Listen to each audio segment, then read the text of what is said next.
What's up, everybody? Welcome to the Standing Guillotine podcast. We are going to cover UFC Fight Night Vegas 72 at the Apex, whatever fucking title they want to call it. It should just be Song Simone, but they decided to call it Vegas 72, which I don't know. I don't really love these Vegas fights. I love the Vegas fights in the T-Mobile Arena. I don't love the Vegas fights in the Apex because honestly, it was one of the least interested crowds I think I've ever heard. It gives me bad COVID vibes. Yeah, like it was a great adaptation during COVID, right? Ability where you could have things that are spaced out. But like if you look around, it literally looks like the conference room and like a cheap hotel. Yeah. Well, I think it is a conference room. It probably is. Like it's just one of those like places where you would host a junior prom, not a UFC fight. Like it's weird. But this fight, I had hyped it up to be a fight with a lot of finishes. And honestly, if we look at it, there were a good amount of finishes. So we had 1, 2, 3, 4, 5, 6, 7. Nope, 6 of the fights go to finishes. That's less than I would have expected. But those fights that did finish, I think, were very exciting. Yeah. Those were probably some of my favorite fights, and then some of the decisions were just puzzling in the sense that not that I think they were bad. There was only one that I really hated, but just like these fights were kind of hard to figure out. Like if I look at the Josh Quinlan Trey Waters fight, for example, that was one I had hyped up. Josh Quinlan last week on the podcast. He was originally slated to fight somebody else. Mm-hmm. Trey Waters comes in on 3 days rest after fighting for the LFA title and winning, by the way. So right. Dude was a champion in another promotion, then came and fought Josh Quinlan on basically no rest. Looked great, but this was a fight where I honestly had the scoring backwards because Quinlan's punches were more significant, but Trey Waters pulled the old Max Holloway routine where he had 120 significant strikes to the 60 of Josh Quinlan. Yeah, this goes back to being active. Yeah, so like he won because he was the more active technical fighter. It was just a very surprising fight. I think part of it is so Quinlan was fighting somebody basically 6 inches taller than him. Yeah. So first off, you have half a foot that you're punching up. You lose a lot of power when you're punching up instead of either down or straight. Right. So his punches still looked massively impactful. Unless it's an uppercut. Right, unless it's an uppercut. You're not but just uppercut. No, his jab is literally just going straight up. Like, okay, let me redirect my jab 6 inches. And that's a big part of his game, right? Running punches and bunches, running combos off of sticking a jab. If someone's that much bigger than you, it's really hard. Unless you're, like, really inside. But typically, like, it's really hard to get inside. Mm-hmm. And to throw combos. And you would think, too, with a camp designed for a fighter that's your size. Right. You've trained setting up this fight. Now you get a guy who's 6 inches taller than you. Who knows how? And Quinlan's not short by any stretch of the imagination. Trey Waters is 6'5", for reference. So you have a 6'5" fighter. You may not have too much tape on him coming out of a different promotion. You may not really know much about him. You may have prepared wrestling for the other guy you were fighting, and now all of a sudden you have a 6'5" monster, and it's like, how do I fight someone this tall? If you've never done it before. Leg kicks. Yeah, and that was where I think either Quinlan, the lack of experience is showing, or maybe the corner needed to get more involved and be like, hey, you've landed 19 of your 19 leg kicks. This guy, and like Trey Waters, if you watch him fight, is very heavy on his front leg. Like he leans down and then leans his body back to avoid punches. But all that weight is on his front leg. You got to go leg, body. Right. You got to chop him down. Piece up leg and body. But if we look at the distribution of the strikes for Quinlan, more than half of his strikes were at the head. Right. Which is impressive that he hit that many, but he missed. He only was about 60% accurate or 50% accurate on his thrown strikes. So we're talking about just very low accuracy numbers, but if you're aiming for a guy's head and the guy is that tall that he can just lean back, then you have to chop the leg out from underneath him. Yeah. And that just didn't happen. I honestly thought that Quinlan was ahead. After round 1, I thought he had won that because his punches were more significant, but that's because I wasn't keeping track of the significant strikes. Nothing that Waters threw looked like it was a bomb that Quinlan couldn't handle. but it was just he couldn't hit the guy enough. Right. And that was just kind of a weird one. I don't think either fighter fought particularly bad. Quinlan with a revised game plan, more than 3 days to plan for Waters, then fine. Because Waters is a very unique fighter in that division. I mean, we're talking welterweight. There are no 6'5" guys in the welterweight division outside of Trey Waters. Right. There's nobody nearly that taller with that much reach. So you have this like odd duck, someone you've probably never planned for, was not part of the promotion. So like, why would you ever train to fight someone that tall if you've never seen anyone that tall? Right. So like, and there's nobody in the division that was that tall. So that I just think was just, it was tough. It was a good fight. Good win for Trey Waters. A good way to introduce himself to the division. I do think he's going to be a problem at welterweight. Yeah, especially being 6'5". Yeah, being 6'5". I think you could even probably go up comfortably. But if he can make that cut and it's not debilitating, why would he? Yeah, a lot of guys like to, taller guys, if they can stay relatively lower weight, they like to fight in divisions that have shorter guys because it just gives you an advantage. I mean, if we look at Max Holloway, right? Max Holloway's not super tall. He's like 5'9". I think he's 5'11". Is he? Yeah. Is that tall? Yeah. So for his division, he's very tall. So if you watched, so Holloway Volkanovski was funny to me because you got the 5'6" Volkanovski. That's almost a 6 foot or 6 foot 6 inch advantage there between Volkanovski and Holloway. So like that's crazy that's in featherweight, right? Those are small guys. But if you look at like flyweight, imagine a flyweight being like 6 foot. It'd be ridiculous, right? Because those guys are just tiny. Well, that's what Connor used to do. Yeah, I mean, if you're tall enough and you can take advantage of being tall, right? And he's actually also not 6 foot. No, I don't know. No chance that he is 6 foot. No, he's like 5'10". Yeah, but he's still fighting guys that are shorter than him. No, yeah, he got called out for fighting midgets. Yeah. He's fighting the midgets.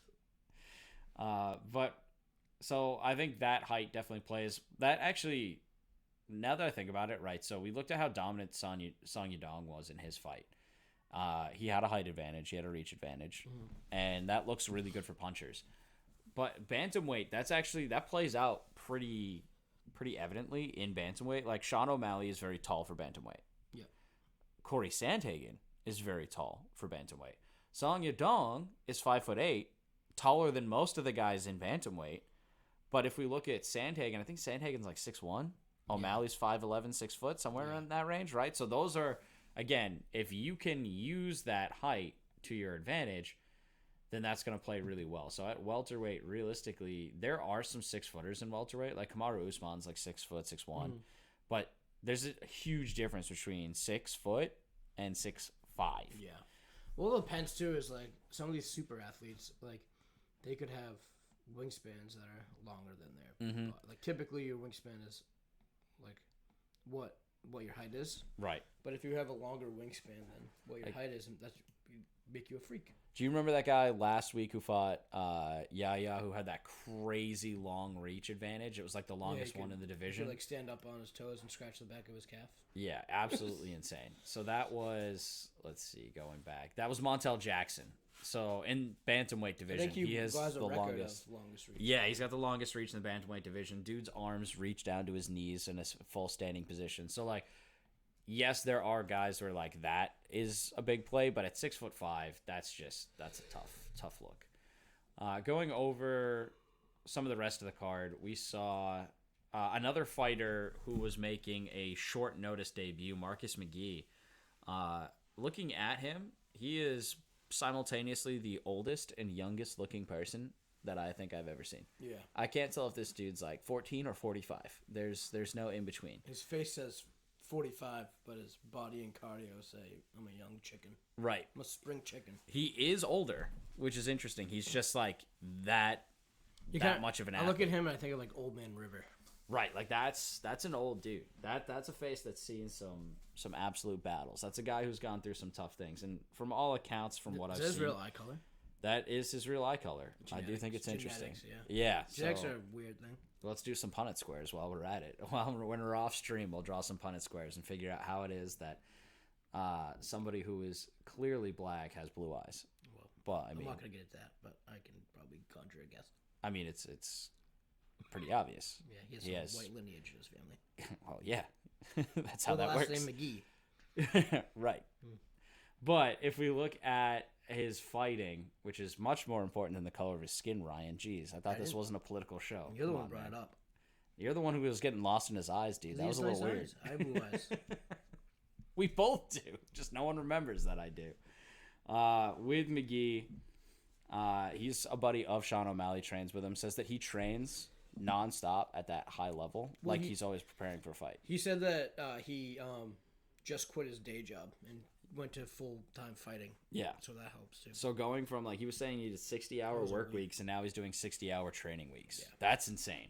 That's why he has the cardio of a much younger person and the face of a much older person. Yeah, that's a guy who wants to get after it. Yeah, that's a guy who's spent 60 hours a week doing retail hell, and then is like, oh, hey, you mean I'm really good at punching people? To me. That's very possible. I mean, that face has definitely seen some weathering. Yeah. Probably an outdoor dude. I bet he'd be a real good salesman. Could be. I don't know that companies would hire him, though, because companies are pretty racist about who they hire for salespeople. Yeah. I used to do traveling sales for a company. Every single traveling salesperson had virtually the same exact look. In fact, it was basically a uniform. So we all had the same brown Clarks. You know, those the desert boots, yeah. The dark brown leather ones with blue khakis, or not khakis. Oh, so you're telling me that you're working a uniform? No. We don't work in a uniform, right? But it was every dude had the same exact aesthetic, right? Because they would literally target one type of person in their interviews. Mm-hmm. And while they couldn't expressly state that, every single salesperson was virtually the same. We all had college hockey experience. We all had, we were all within a certain height profile. We were all within a certain weight profile. We were all within, it was really weird. It was like looking into a mirror. There was a lot of guys with dark hair and blue eyes back when I had hair. And then former hockey players, even to the point where our backgrounds were similar, what kind of colleges we went to. And I was like, this is suspect. But it was just really interesting that software sales world is very, very picky. But with McGhee, his fight went really well. Very, very little time to prep. But he ended up taking on Journey Newson. And again, I think if I make the excuse for Quinlan, I have to be nice to Newson as well. Newson also had a few different, didn't know who he was fighting until the day before, right? This is 1 day notice. So again, you camp for a different guy. You get a completely different fight. Unfortunately, Newson's original opponent was held out by the UFC told him that he wouldn't be able to compete. He was dealing with an injury. The doctor said maybe. He said okay. UFC said no. So you get a situation where very unfortunate, get the fight, but then, yeah, you get the payday if you're Newson. But taking a fight on 1 day notice, it's at a catch weight because obviously McGhee didn't have time to cut at all. So they fought at a catch weight. He fought a guy that he just had no tape on and was not prepared whatsoever for the speed at which McGhee came out. All that leads to because you're cutting, so you're coming off the last week of camp, which I'm assuming you really can't drink water or eat that much because you have to make that weight. Yep. And this guy's just coming in being yo, I'm sure he cut a little bit, but the energy level is going to be extremely different. And I think that showed out in round one because McGee's pace in round one, it was blistering right off the bat. Yeah. And that was really hard for Newson to keep up with. And I think it comes down to he trained for a very different fighter. Yeah. He had to go through a cut the other guy didn't. I wonder if Uncle Dana looks at that and takes that into consideration when these guys lose. I'm sure because if we look at there was a fighter not that long ago who took a fight on short notice. Oh no, I'm thinking Kevin Holland. What am I talking about? So Kevin Holland when he fought Hamzat, right? Yeah. That was a loose situation. There was no scenario where Kevin Holland looks good. Yeah. In that fight, just because stylistically that's a bad matchup for him. Wait, he looks like a pussy if he says no. Yep. And if he says yes, then he's gonna get wrestle fucked. Yeah, and there's nothing he can do there. But he was still rewarded for taking that fight on short notice. Yeah. I think even like for me, if I were to be Dana White, I wouldn't be like, okay, Journey Newsom's a bum. I'd be taking all these factors into account and being like, look, this guy planned for a completely different fight. I'm not going to punish him. It's a different scenario when you're on a prelim, at the Apex versus like you're on the main card of a big event. Yeah. So completely different beast altogether. But I do think that that's not. It's not a. We talked about quality wins a few episodes back. This would not be considered a bad loss. Right. Right? Like, that's just one of those things where, hey, shit happens. Yeah, I can, like, just to compare to another sport, it's like, in football, you plan all week for the team that you're playing. And then imagine, like, okay, I'm going to go, I'm planning for whoever it was, planning for the Lions all week. And then all of a sudden, like, right before the Sunday comes, it's like, okay, actually, you're playing Derrick Henry. The Tennessee Titans. Like, Surprise! There's gonna be some problems. Yeah, I mean, you're game planning for. Yeah, you can't plan for one guy, get another guy who fights in a way that you don't know. Yeah. On one day, there's no way that your camp can completely retrain everything that you've worked. So, like, the combos you've been practicing, the response to certain moves, right? So, like, you've learned to read when an opponent does this, I need to do that. Mm-hmm. Right? That's what you've been training into your muscle memory, and then all of a sudden it's like, oh, hey, by the way, fuck you. Yeah. Oh, all right, cool. So I think with that fight, again, we want to throw an asterisk on that in the Quinlan fight, but I mean, it does go down as losses for the two of them, but I don't think they're major setbacks in their careers. Yeah, I really don't. I think, if anything, that's a good look for the guys who just came in, and that means that they'll be back for another fight, which is great because that's two more quality fighters in the promotion. Yeah, I don't think we saw the last of McGhee. No, definitely not. It'd be interesting to see what he does when he has to go against somebody who, or even if he fought Newsom again, but they had a full camp. Yeah, I think that would always be fun. Yeah, I think they should do that. Bare minimum, he's earned a second fight. Yeah. With the full camp, has to make weight, so on and so forth, right? Because that's going to change some factors. Next fight, believe it or not, I actually have a lot to say about this women's fight, which is totally weird that I would do that, but I skipped the women's fight. That was bad on me. I didn't scroll down far enough. That's on my fault. So the first women's fight that we saw, Haley Cohen, Jamie Lynn Horth. So this one had a controversial finish. Rounds 1 and 2, I had no problem with. They split the rounds. Mm-hmm. Round 3, it was all going to come out. Cohen was about to take her to the ground, and Horth grabbed the fence to avoid a takedown. Did the ref call it out? The ref had warned her not to grab the fence. Yeah. After she grabbed the fence. Oh. So, like, she got a warning, but I feel as if you prevent a takedown that could alter the course of the fight, something that significant, you have to lose a point. Yeah. Because if she gets that takedown, now again, this is just conjecture because we don't know what would happen, but you have to think that with the takedown, she would have scored 2 takedowns in the round. The third round was tightly contested, but if you had gone from 1 takedown and increased ground control, more punches? So Horth threw more punches, but she wouldn't be able to do so if she had been taken down. Right. So, like, that's where it gets tricky, right? Well, what does Cohen do on the ground? She's good at submissions. Is she? Yeah. So it wouldn't shock me to see she's got a very strong grappling game. Yeah. And Horth knew that and avoided being taken down. Yeah. I didn't like the ending of that. I called it out. Should have been a point, and at worst, it should have been a draw. If she lost the point, would she have? So it was 29-28 finishes. So then, if she had lost the point, then it would have been 28-28 draws, which I would have been fine with. Yeah. Did not care for the fact that a fence grab yet again changed the outcome of a fight, and there was nothing done about it. Yeah. I feel like we haven't had to talk about it in a couple of weeks, which is awesome. Mm-hmm. But it's really frustrating when it comes back. Stephanie Egger, Arena Alexeva. This one was an absolutely grotesque knee bar. It didn't last very long, and a lot of people were like, wow, she tapped out super fast. Like, first off, there's a lot of time left in the round. You're not going to sit in a knee bar at 34 years old for nearly 3 minutes. Not going to happen. Unless you're a psychopath. Yeah. Makayev is a child. Like, I don't even think he can... I mean, even if he was allowed to drink, in his religion. I don't think he's old enough to. I think he's like 19, 20, something like that. He's 20. Yeah. Not even. Oh, I guess he's from England, so I guess he would be legal drinking age. But regardless, young knees, 20-year-old knees versus 34-year-old knees, very different.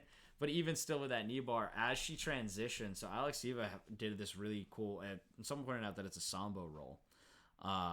She grabbed the leg when she knew she was going down, and went into a roll, and then straight into the knee bar. It was a cool move. Very neat transition. She was able to go from what could have been a losing position to a winning position, and in that transition actually popped out Egger's kneecap. Ooh. I watched the fight. I didn't see that. That's why I was like, huh. It didn't look like the knee. Seemed like fast. It didn't look like the knee was like that compromised in the knee bar. Right. But then when Alexieva got up, I did see Stephanie grab her knee. Yeah. But I didn't know if it was like her just grabbing her knee because she wasn't a knee bar. Like I'm sure it was uncomfortable. Right. But then when you said that it popped out, then that makes sense. It popped out in the roll, and so it was really hard to see on camera. But when she rolled back over, you could tell it was out. Yeah, that's a weird position to be. Yeah, and I mean, I will say this. Alexieva didn't crank that knee bar super deep. No. Because she knew the knee had popped out. Yeah. So, respect for that fighter. Yeah. And then probably one of the funniest interviews was afterwards. She was like, I like it when the women are behind me. Yeah. And DC was just like, okay. I wonder if that was like a language barrier.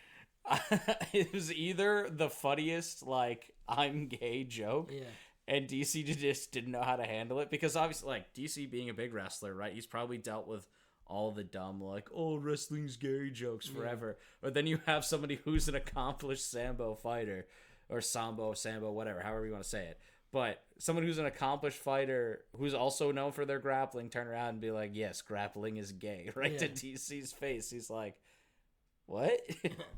But it was either an English language, she meant that she likes that position as a spot to transition and grapple from, or she was making a really tongue-in-cheek comment there, and DC just wasn't sure which it was, so he didn't know how to roll with it, which was really funny. Speaking of great grappling, Cody Durden, Charles Johnson. Well, she did miss weight. Which was no. Egger missed weight. Oh no, Alexieva missed weight. You're right. Yeah. She was 4 pounds off. Yeah, which is pretty crazy. At the highest weight division that you can go. Maybe you gotta think of medical reason. There could be. I'd be surprised, frankly, if that the commission even allowed the fight to go on, because 4 pounds is a huge difference. But that's right. Alexieva missed, and then in the first fight, Cohen had missed. I just had it backwards, which one it missed. Maybe they're on the same cycle. Could be. Who knows? Cody Durden, Charles Johnson. Charles Johnson has really, really, really great Greco-Roman defense, 0 grappling defense, and the worst haircut I've ever seen. Did you see that, tuft on the back of his head? So, if you look at this man, he's got no hair at the top of his head. Mm-hmm. As a fellow bald man, I could do the same. Oh, the little Yeah, it's literally just he let just the back grow, but only the bottom half of the back. It's like a mustache for the back of your head. I refer to it as a merkin because it kind of looks like fake pubes. It was grown out, it was curled, and it was dyed, and I was like, that's a fucking merkin, dude. Maybe that's what he's growing on the back of his head. Maybe all merkins are made from the back of Charles Johnson's head. We don't know. What I do know is that was a terrible haircut, and I think Cody Durden decided to ride the back in the hopes that he could just shave that thing off in the middle of the fight. He's like, all right, dude, don't move, I'm gonna shave it. But Johnson was really good at fighting the hands in positions where Durden had the back. Durden couldn't work for a finish, but at no point was he ever in trouble of losing to Johnson. He climbed up on his back, Johnson couldn't get him off. When they tried to go to the ground, Johnson had really great Greco-Roman skills, but just 0 Brazilian Jiu-Jitsu skills. And so it was really interesting seeing somebody who has the accomplished grappling that Durden does, being able to okay, Greco-Roman's not working, I'm going to switch to BJJ and just absolutely dominate a guy that way. That was crazy. A good fight. I didn't think it was boring. I thought it was really interesting. Normally I don't like submissions, but seeing him switch styles and go for different, this was an active ground game. I'm somebody who will be like, oh, ground game, boring, right? Like, they're never active enough. It's lay and pray, yada, yada, yada. But Cody Durden's someone who remained active and was showing high-level BJJ the entire time. And Charles Johnson could do nothing because he was just fighting off the hands, constantly working for a finish. Yeah.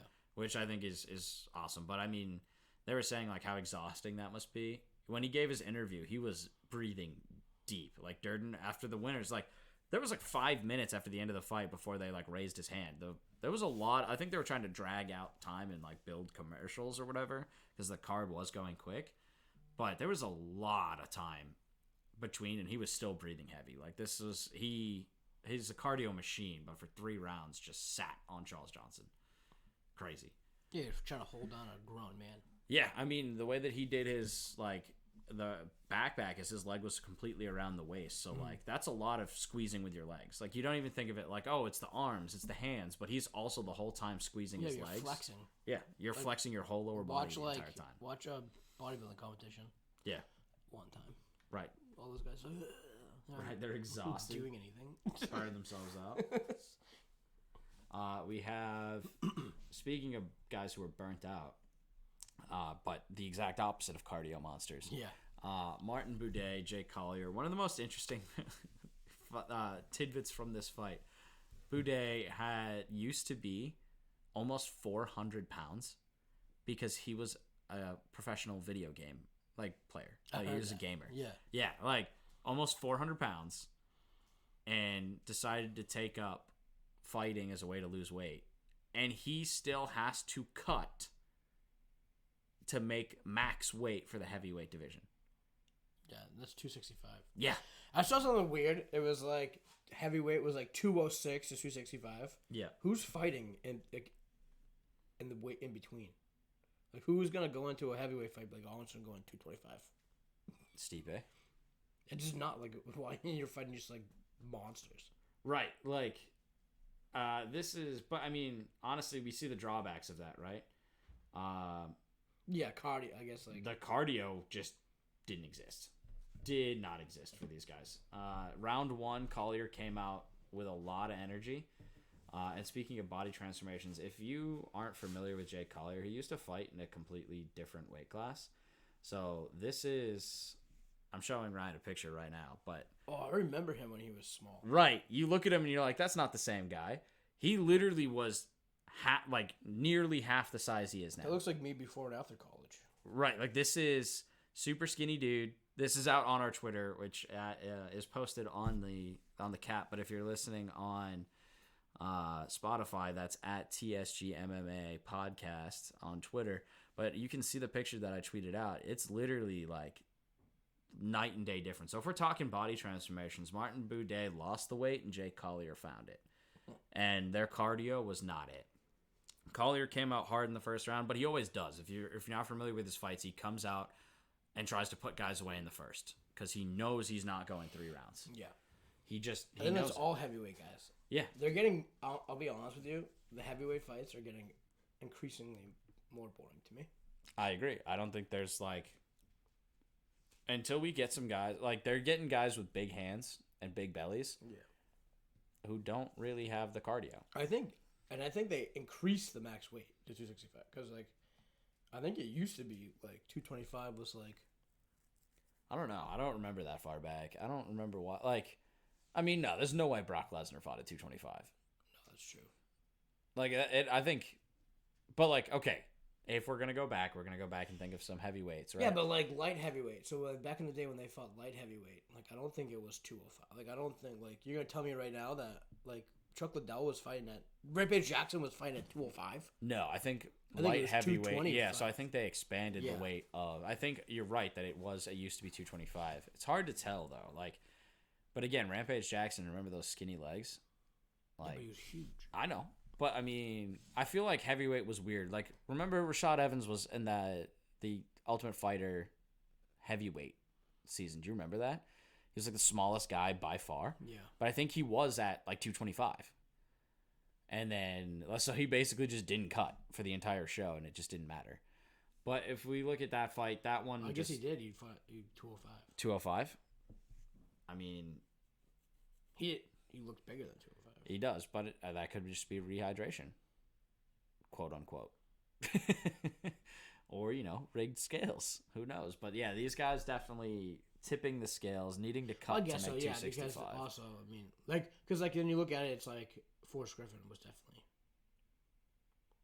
Yeah. But this is already a weight rejection 265. Is that what he walks around now? No, it's probably because he's moved up. He ended at heavyweight. He ended at heavyweight. When he was in his prime, I would believe that he could. He fought at middleweight and then he went. But if you've seen him lately, he's not looking great. But these two, same kind of deal, right? They're not cardio kings.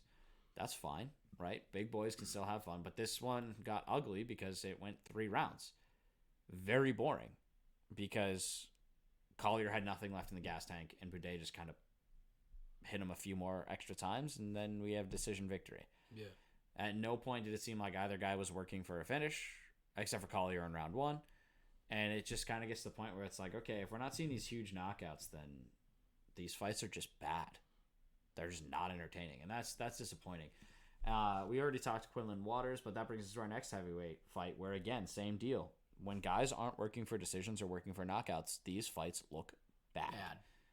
De Lima, 100% did not care in round 3. Now, I get it. Well, I think I probably thought and then in his mind, he probably thought he had 1 and 2. He absolutely had 1 and 2. But, that kind of coasting in round 3 is just, this is the problem, right? We completely compromised Acosta's leg. Yeah, and so, he had nothing to fear from Acosta anymore, right? Yeah, Acosta's movement wasn't great. I guess, if you go for at that point, if you go for the finish, you get caught. But there was no power in Acosta's hands anymore. Yeah. Because he couldn't plant to throw effectively.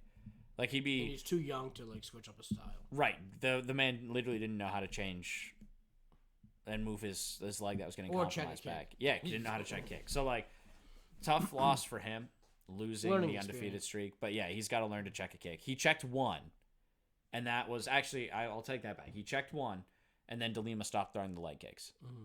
So, that was round 3, though. Yeah. If he had done that in round 2, round 1, right, then that fight's a completely different trajectory. But he stood there and just got the knee or in the leg.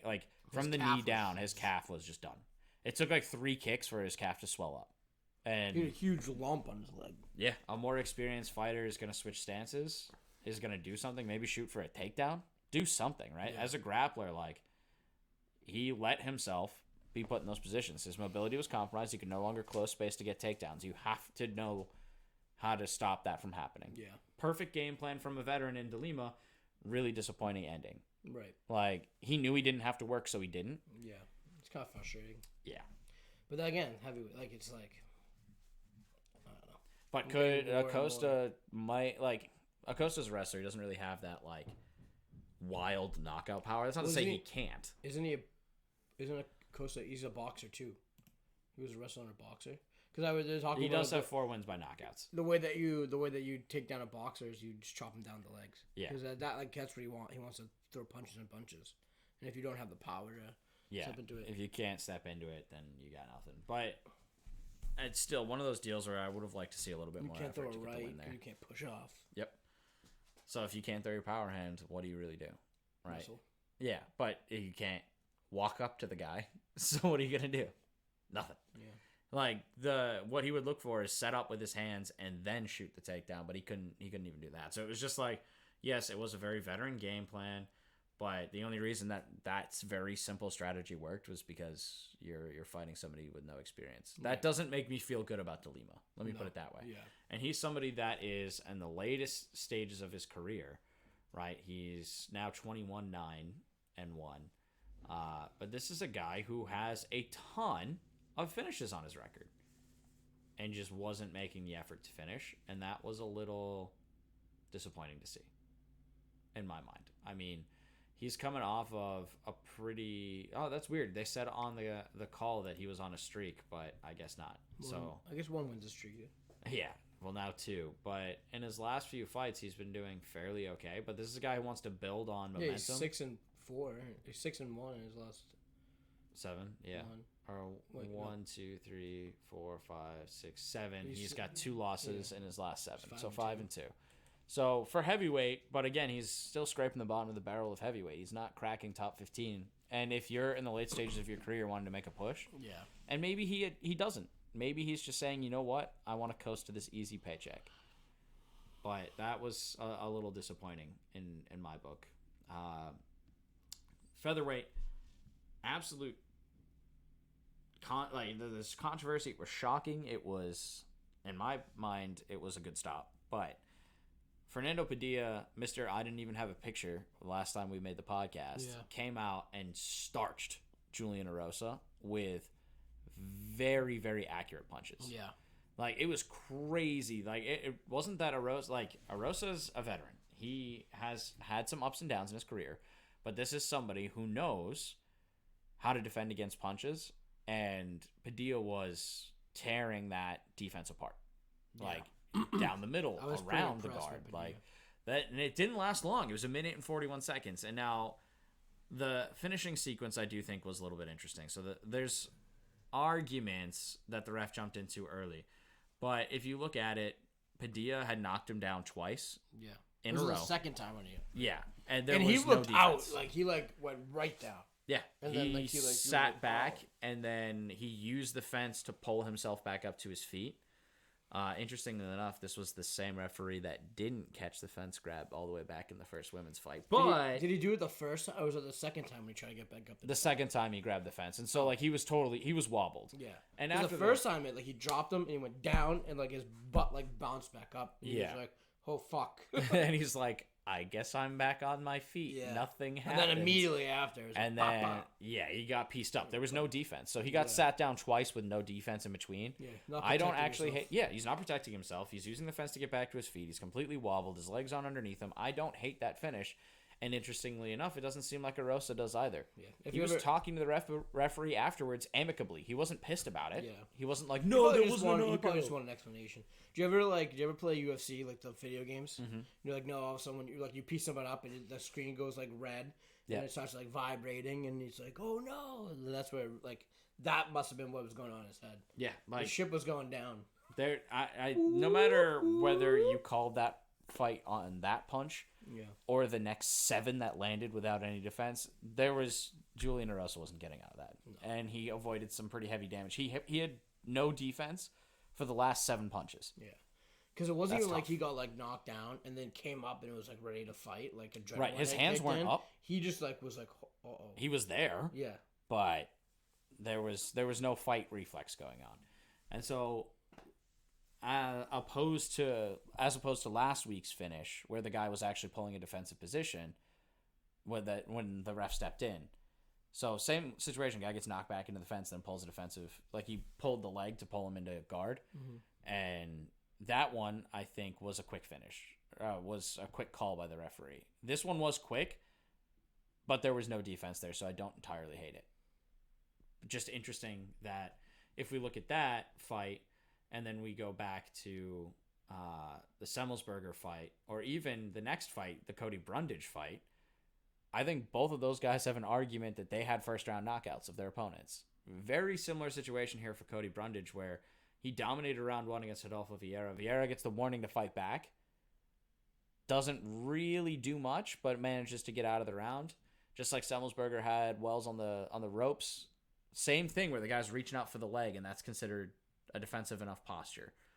But blindly reaching and not looking, I think Cody Brundage has the argument for first round knockout, especially if you look at how quickly that ref flew in the Erosa Padilla. Now, Padilla's shot, I think, was because there was the second knockdown in very quick succession.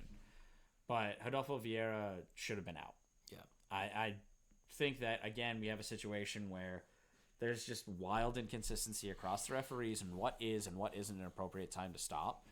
I do like the idea of letting a guy fight it out for a little bit. Well, the last one, he tried to let him get back up and see what he could do, and then he was like, okay.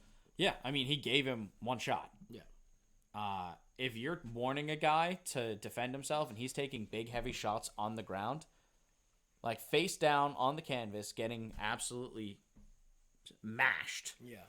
And you're telling the guy that he's got to fight back, that just call it. Yep. And I mean, so if I'm Cody Brundage, if I'm Matthew Sommelsberger, I'm pissed, right? Especially if I look at some of the other fights on both of those cards, where those referees were like, "All right, this dude's not playing defense. It's over." Yeah.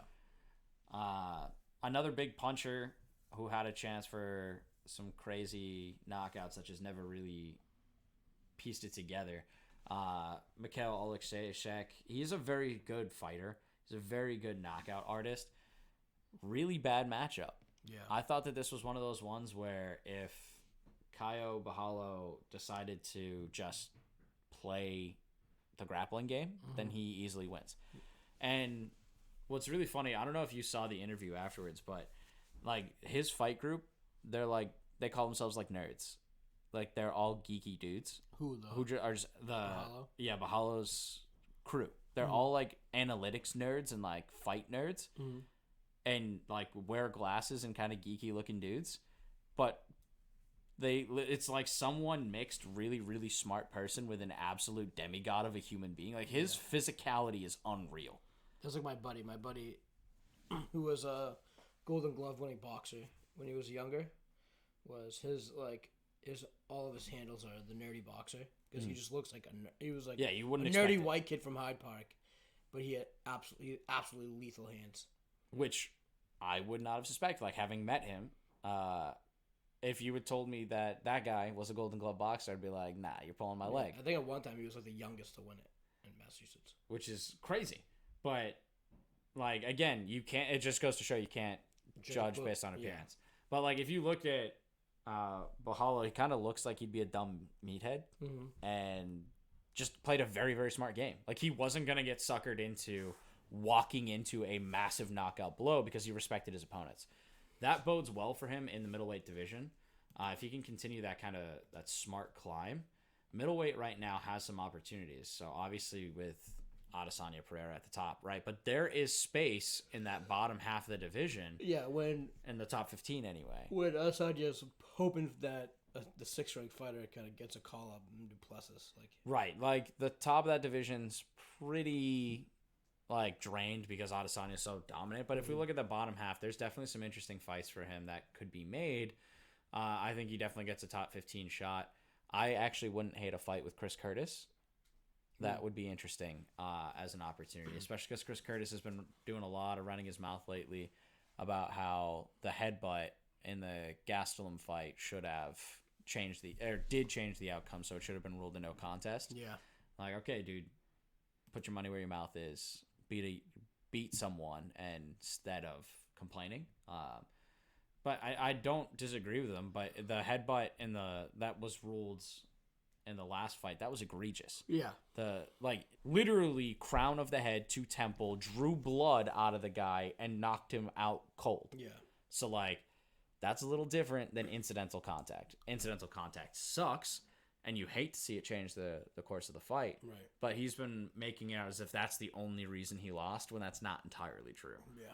I do think that would be... I think a top 15 fight is in order for Borralho. I think it'll be really interesting to see how he prepares, especially for somebody like Curtis, who does have good hands, but is also a very accomplished grappler. I think stylistically that's a good matchup. I could see that going well. Well, built-in excuses are always the way to go, right? Yeah, right? I mean, I made some for the guys on short notice, but I feel like short notice is a better excuse than incidental head contact. Because right? incidental contact comes all the time. Like Collier got eye poked. Yeah, right. Part of the fight game. Yeah. Nut shot. Yeah, the absolute nut shots. Although I did tweet out had that a nut shot. Yeah, I did, which is crazy because it wasn't a kick; it was a punch. Yeah. Dude ducks into all of the shots, and that's where I was going with the headbutts. Right, so Simone Yadong. Tons of incidental head contact because the way that Yadong throws is really interesting. He sinks very low with his punches. Trying to get the power. Right. He generates a lot, but he punched a 5'6" guy in the dick. Yep. You have to get so low for your fists to be dick high. Or Ricky Simone has a huge dick. Also a possibility. We don't know these things. I mean, he is a grappler.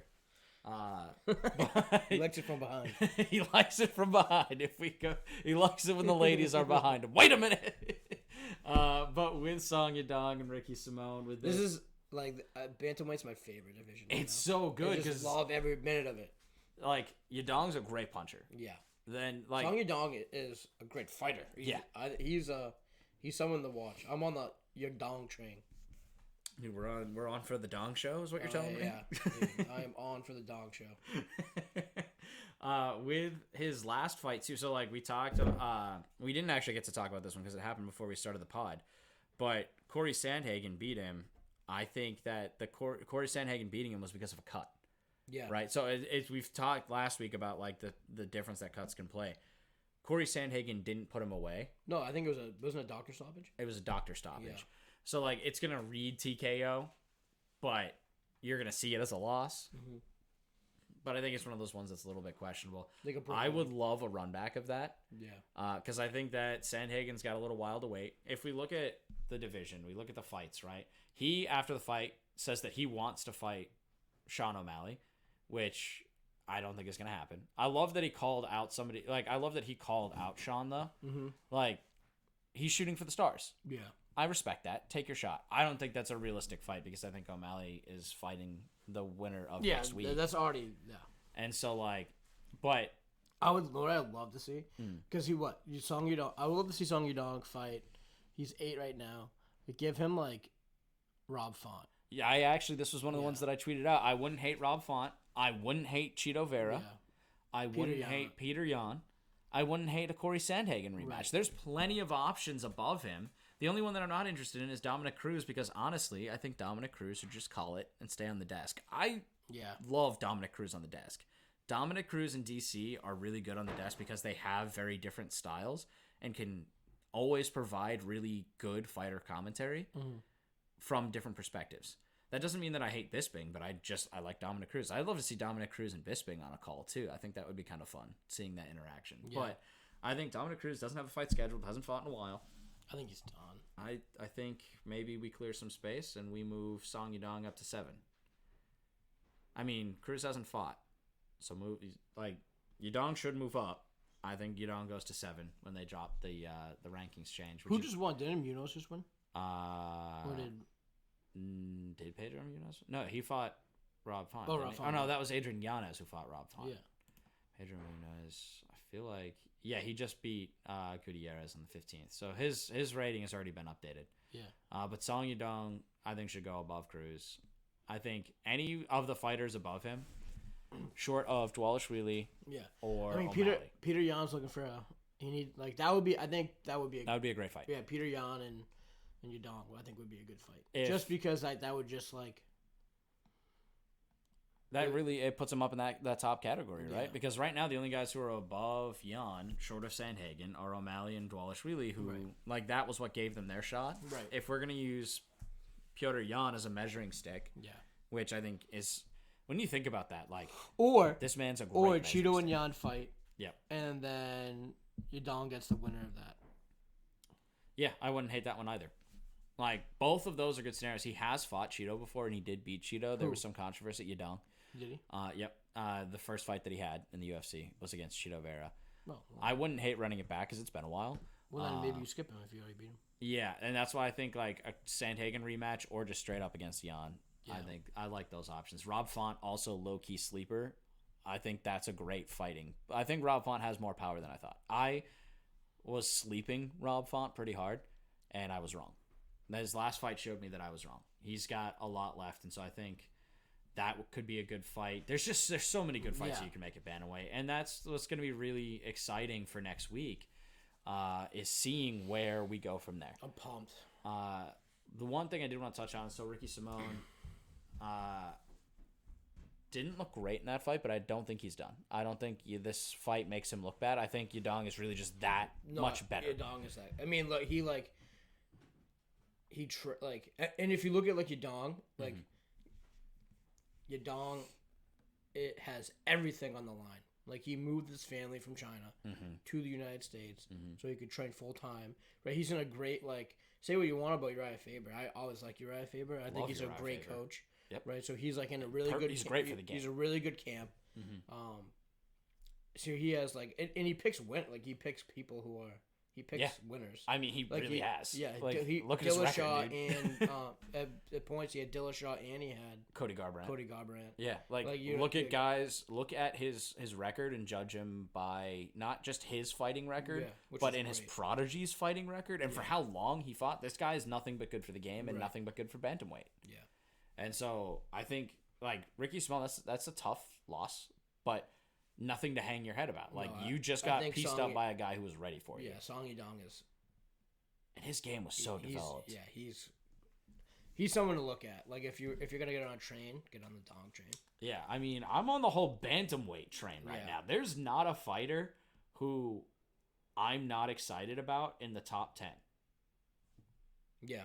Like realistically, there's not a fighter in the top 10 that I'm not excited for. Again because that was crazy. It was electric. I loved his fights. I would, if you gave me any fight with the top 10 on it, I'd watch it. I would watch even Dominic Cruz. I would just watch a bantamweight card. Right, give me a full bantamweight card, dude. Bring that to Boston. Bantamweights in Boston. Let's go. I would be erect. Get all top 15 guys, or all the 16, right? So start with the champion all the way down to 15, and let's just fucking run it. Give me 8 fights. Give me all bantamweights. I'm here for that. That's what's and then mix in one women's bantamweight fight just so that we have representation. Yeah. Right. And no reason to use the bathroom. But with that, we have next week's big event. Obviously, we have Aljamain Sterling going against Triple C, Henry Cejudo. This one is going to be... We've been waiting for this. We've been talking about this since the show started. Yeah, weeks of anticipation building up to this. The card, honestly, not that great. Yeah, I'm probably gonna. Like I already told Michaela that I have to watch it, but it's really I have to watch the title fight. Yeah, but it's like I'll probably like that. That's gonna be a fight that we should like go somewhere. 100%. That's one where we go to a restaurant, let them pay for it. Like if I'm gonna drop the money, right? Even if we were to split the card, the cost of splitting the card would be dinner and a couple beers. Yeah. I would rather have dinner and a couple of beers than pay for the card. And that's not to say that I don't think that there could be good fights. If I'm making absolutely ridiculous judgments on this card based on just looking at people, Joseph Holmes has the coolest mustache I've ever seen. Dude has the French mustache where it like goes up really high in the corners. Oh, yeah. Absolutely love it. So just for that, I'm a big Joseph Holmes fan. Just the stash is real. But no, if I were to actually look at fights, there's not a lot of guys that I really know on here.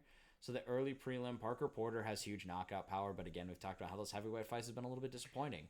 You know what would be interesting to look at is who's on whose team, because they do that a lot. Yeah. Well, they'll have like teams fight, and then that would be one way to like. That's always like a betting way, right? As you look at like, for example, like earlier in the night, if someone on like the team wins, it builds momentum for the other fighters. Yeah. So like whoever like, if there's, I'm sure there's people who are like on Aljamain Sterling's team that are fighting.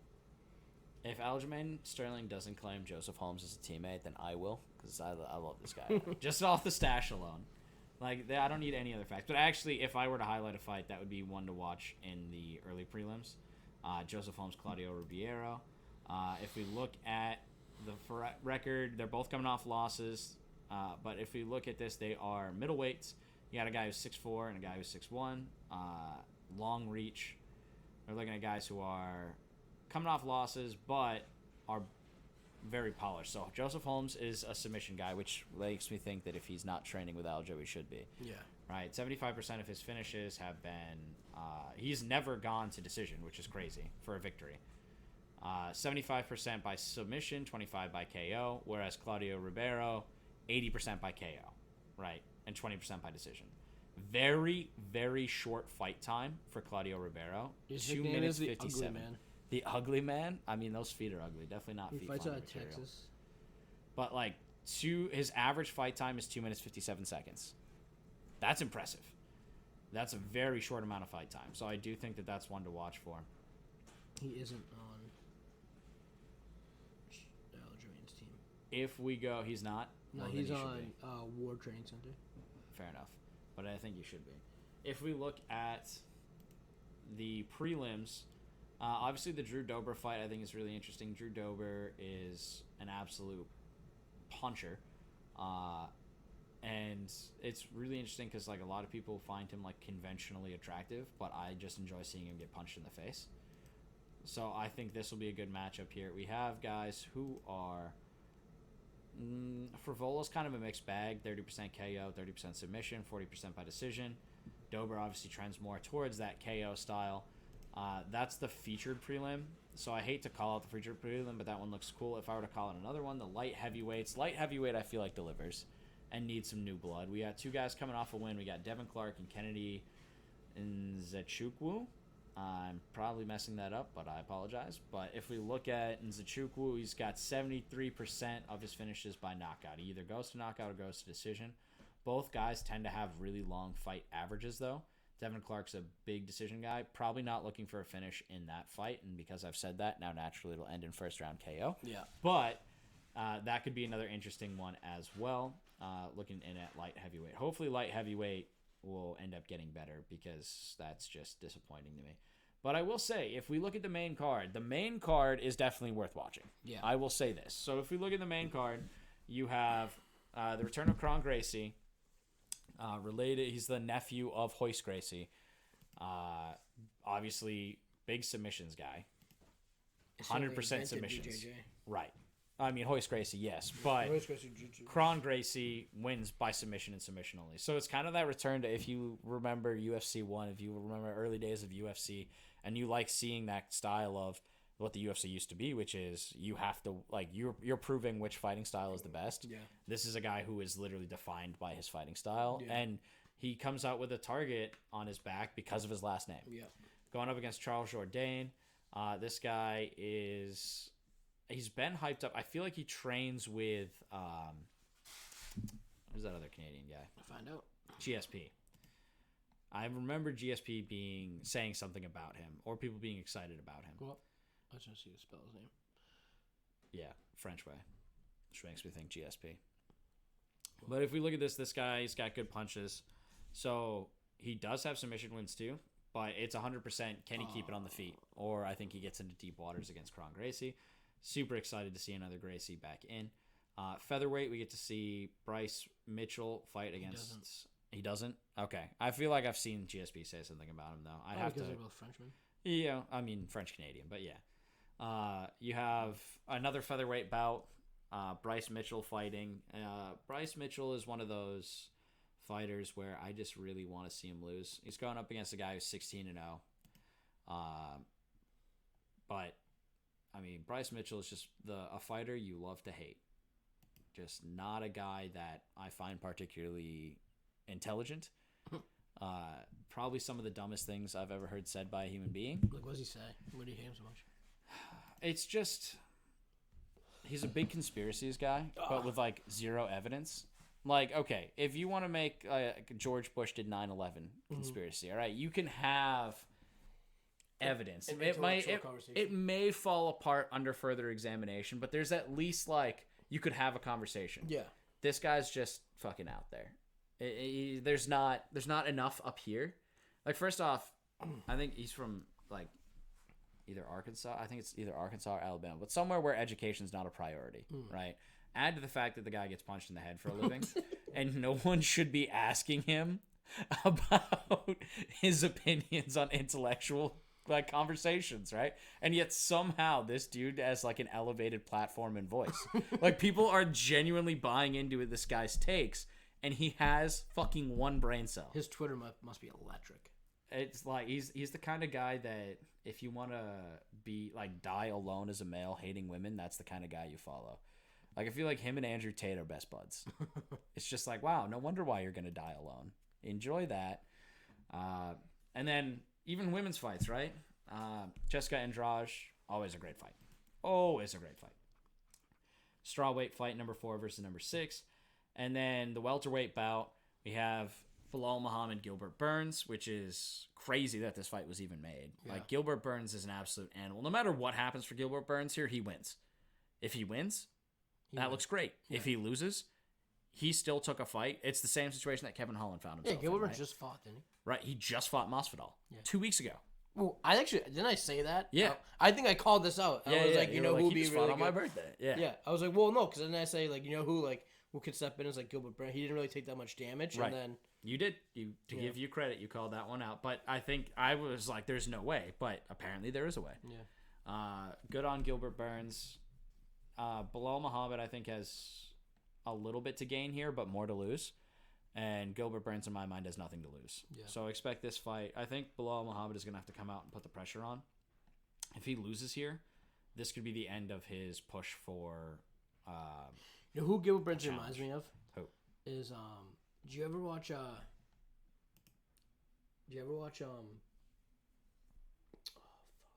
Breaking Bad? Yeah. Was it Tico? Oh. The crazy I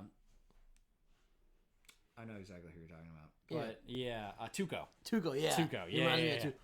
A little bit. The way he speaks. Dude's just going to absolutely crush up some meth and then just snort it right before the fight and just come out like, ready to Because go. the way he talks. Did you see the interview he had? I'm assuming it was due to like a translation error. But he was like, I forget who he was talking to. But he was like, yeah, like, they asked him about his fight. He's like, yeah, I added a lot of new things to my training regimen. And he went to go say, like, steroids, but he was like, stat. But I'm assuming he meant just, like vitamin, like supplements. Yeah. I mean, who knows? But Gilbert Burns is an absolute goober. He's also a really funny, like, he's stupid, but it's a persona, whereas Bryce Mitchell is stupid and just stupid.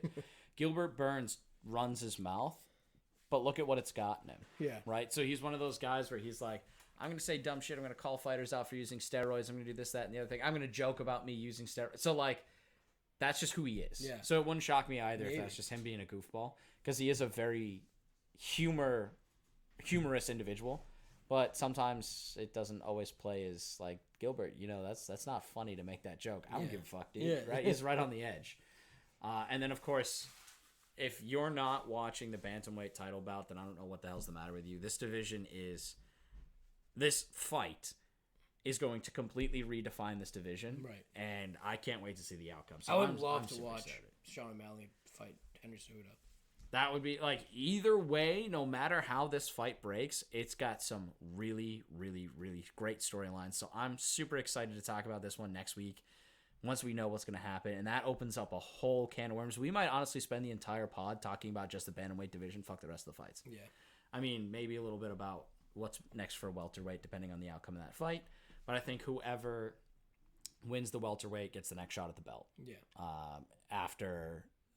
So not this coming one, but the following shot for the belt. Because they already have It's someone. gonna go to Covington, whether we like it or not, or whether it's fair or not. It's gonna end up with Covington, unless Jorge Masvidal descends from the clouds and assaults him wildly again. But you never know, right? Gilbert Burns could lose this fight and then say, you know what? I respect Bilal Muhammad. I'm gonna take one for the team and attack Colby Covington, so Bilal gets the shot. We don't know what's gonna happen, but barring absolute psychotic behavior from one of these fighters, realistically, they don't get the next shot, but the following. But that takes us to the end of the podcast today. We are super excited about next week. I can't believe that we've been hyping this up for weeks and it's finally here. It's a Christmas. Yeah, like, I've been waiting so long. The anticipation is crazy. Because now that means we get to get Sean O'Malley again. Right. Finally, we get to see a return of Sean O'Malley to the ring. And then, of course, now that we say that, the fight's going to go to Merab Dvalishvili, and Dana is going to hate us. But either way, we'll finally have some answers. Who's the man at bantamweight? And that's what we need to know. All right, well, we'll let you know next time. Adios. Peace.